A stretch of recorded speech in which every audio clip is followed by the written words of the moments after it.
This is Roxanne Grinage, Higher Lyrics Administrative Services, U.S. Citizens Control Public Docket Database, and Grinage Family Private Investigation. Rescue June 8-10, Abuse of Parent, Public Mob Assault. Abducted Ezekiel Zakael Brown and Ariel Roxanne Brown, my grandbabies. Today is December 8th, 2011. I am making an official announcement to go, and some audio to go with some videos, and a domain posting that hopefully U.S. Marshals, Federal Fugitive Task Force, and others will see, and highest levels of law enforcement will see and act ethically and appropriately and morally, believing there are more good people than bad people. There are more people that are doing their job than not doing their job, and that God is going to have the last word based in our federal laws of the United States of America. Our U.S. and state constitutions will be applied and honored lawfully. Let's see. Respectfully addressed to Zane David Meminger, U.S. Department of Justice, U.S. Attorney, Eastern District of Pennsylvania. Erick Holder, U.S. Attorney General. First Lady Michelle Obama and U.S. President Barack Obama. U.S. Marshals Federal Fugitive Task Force regarding the Federal Parental Kidnapping Prevention Act, PKPA, Title 28, Judiciary and Judicial Procedure, Part 5, Procedure, Chapter 115, Evidence, Documentary. C-61810, Plaintiff's filing. The plaintiff is Lorraine C. Grinage, filing in U.S. District Court, Pennsylvania Eastern District, 210 CV 00179 MSG. And see our ad in the Philadelphia Metro National Newspaper, March 15th, 2015. And see, here's an official announcement.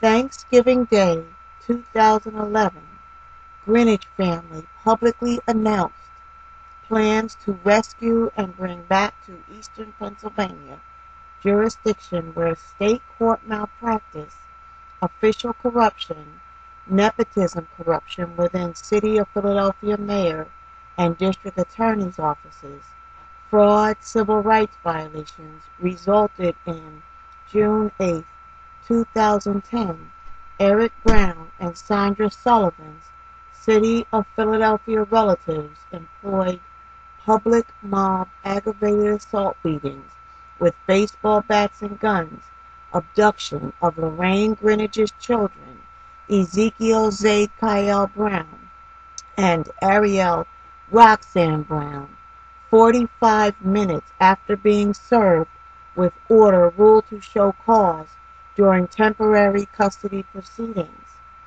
See Honorable Marcia H. Mayfield's 7/12/10, July 12, 2010, referral to District Attorney R. Seth Williams in criminal docket CR 1006119549, and then see our ad distributed at President Barack Obama's October 10, 2010 rally when he came to Philadelphia to support the Democratic candidates here during that election, where we distributed our flyers where Erick Lee Brown and Saundra R. Sullivan are federal fugitives in the federal case 210 CV 00179 MSG Lorraine Grinage versus Saundra Sullivan and Erick L. Brown for the 12/13/2010 recorded and bragged about beatings, child assaults, aggravated assaults on minors, children, Lorraine Grinage's children, Ezekiel and Ariel Brown, and death threats while they were on a drunken binge. and other fraud crimes, SSI fraud, um, car theft, insurance fraud, reporting a stolen vehicle that was not stolen, and several other fraud crimes while they were destroying the children. All right, so that's in docket U.S. District Court, Pennsylvania Eastern District 210 CV 00179 MSG, and the June 18, 2010 filing. In that docket, even though it's closed, you could see that filing, and you could see it uploaded on www.higherlyrics.org and various places on the internet. That filing shows the accumulation of 47 felony crimes participated in willfully to cause the criminal child abuse of Ezekiel and Ariel Lorraine Grinage's children by a corrupt judge who was Judge Robert J. Matthews, who is now proven to the U.S. Department of Justice, Zane David Meminger, and U.S. and the U.S. Federal Fugitive Task Force of having lied to the U.S. Department of Justice twice.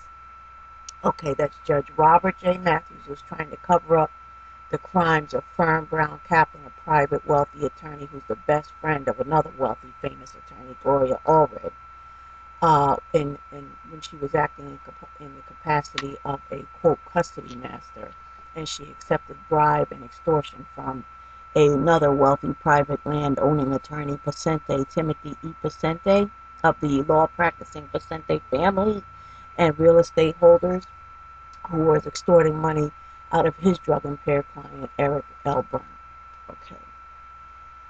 All right, so let's see. All right, those are our official announcements that on Thanksgiving Day, 2011, Grinage family publicly announces plans to rescue and bring back to Eastern Pennsylvania jurisdiction where state court malpractice, official corruption, nepotism corruption within City of Philadelphia Mayor and District Attorney Office fraud, civil rights violations resulted in 68210 Erick Brown and Saundra Sullivan, City of Philadelphia. I think I'm going to stop here and use this on a YouTube video that's limited to 15 minutes or so that we can use this as a teaching segment. Everything that we do, either for ourselves, our family, or for others standardly presented, now at November 14th, 1,060 federal crime victims verified through standard claims intake, being demonstrating standard access to legal administrative assistant, front desk legal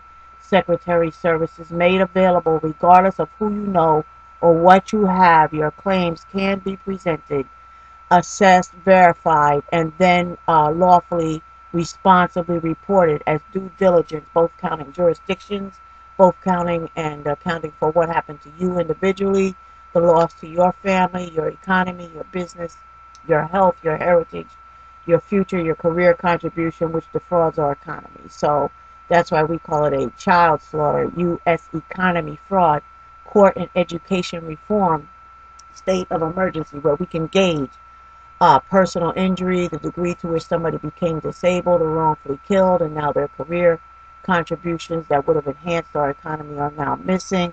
Who's really responsible for it? Who acted outside of the official position description, willfully or negligently, or maybe even incompetently? But you can measure all of that. You can measure what is criminal, what is how much of it defrauded the federal funding source, and that was intended to preserve families, or intended to do one thing, and instead it was misused by somebody officially positioned to do so. Okay, so I'm going to end it right here because I want to also title this as a teaching segment where we're sharing our learning. What are we sharing?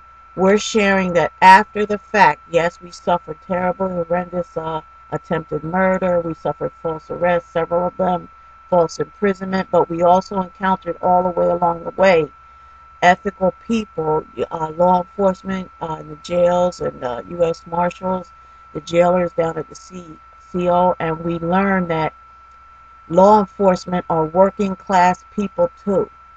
And no group, no profession, no demographic, no race, no religion should be generalized or lumped in together. We should always look at the merits and behaviors of each individual person And when we spent time in those, even though it was a false arrest and it was tyrannical and it was done sadistically by a corrupt judge, Robert J. Matthews, we saw that people acted with integrity and ethically and in accordance with federal laws and in accordance with our U.S. Constitution. And we learned that law enforcement, everywhere from the jailers to the COs to the police officers to the U.S. Marshals and U.S. Department of Justice, are working class people too, who are walking a tightrope, trying to take care of their families, trying to keep their jobs while balancing some tyrannical family destroying orders that they get. They're trying to balance those decisions that they have to make to try to keep their job and treat their fellow, be true to their own moral standards, principles, religious values, and beliefs, while they treat their fellow human brothers with dignity and respect. And while we can't expect everyone to take up our particular banner, or even know what the merits of our claims are, that they would take up the banner of our claims and fight for our different causes, but we can certainly acknowledge when someone had an opportunity to cause harm and they chose not to cause harm. They chose to comply with their job description, their official positioning, and not violate their official positioning. And we need to recognize that as we take our inventories and we attempt to gauge and measure and develop the administrative solutions tools that allow us to measure individual accountability as we move forward, trying to get our rights. Many times by the time we realize that we have these civil rights and our U.S. Constitution has been so violated and our state constitutional rights have been so violated, we're wiped out from having paid for unethical billing agenda fueled professional services. So we need to find ways that we can file for our same rights, federal rights, in pro se, on our own behalf in the court. And many times it's just a challenge of getting a court compliant document produced that we file on our own behalf. So let me end this. It's 12 minutes and 20 seconds. This is a teaching segment that, yes, after you have all your evidence and everything, you can go back. We don't have to go underground. We don't have to go in hiding. This is a demonstration of us having the courage to enforce our own rights, our U.S. constitutional rights, to demand them and insist on them, and to continue to keep talking to the people that are authorized to intervene, the law enforcement and everything, instead of focusing on, oh, I talked to the FBI and they didn't do anything, or I talked to Erick Holder and he didn't do anything. Keep hitting them, putting that evidence up there in such a way that you control it, that it's there when they come through the U.S. Senate, when their different agendas line up about a judiciary nomination, or they're auditing a funding source, or they're auditing conduct in a particular jurisdiction, class actions, and so on. Your piece of data is there, verified. The truth, for the sake of truth, in public record, once verified as the truth, does not change. It doesn't change for somebody's convenience. So make sure it's verified and get it up there. The free and low-cost services, the internet technologies, allow us to do that now. Allow us to collaborate, share learning, but no one can regulate credibility. No one can regulate integrity. No one can regulate morality. So you have to do it responsibly, responsible to your heritage, and responsible to the truth. No one can tell, I can't tell you, I'm not qualified to tell you that you should go on and accept the retaliation and everything. No one can walk a mile in your shoes but you. We all have to take the consequences and the benefits of the decisions we make. I am at a point, as are 1,060 federal crime victim claimants, verified by standard claims intake by Higher Lyrics Administrative Services, effective November 14, 2011, where we have nothing more to lose but to tell the truth. Tell the truth for the sake of truth in public record. Our kidnapped for profit loved ones, injured loved ones, will begin healing sooner and later when they know the truth, to divert all the lies that were told about them and their heritage. They'll find out who they are. They'll stop being perpetual victims. They'll begin healing, and our economy will heal because it'll cease being defrauded as much as it is. Okay, God bless everyone. And public safety, of course, will be enhanced because it'll be a safer place to live, okay, in our communities. God bless. Take care. This is Roxanne, Grinage, higherlyrics.org, www.higherlyrics.org.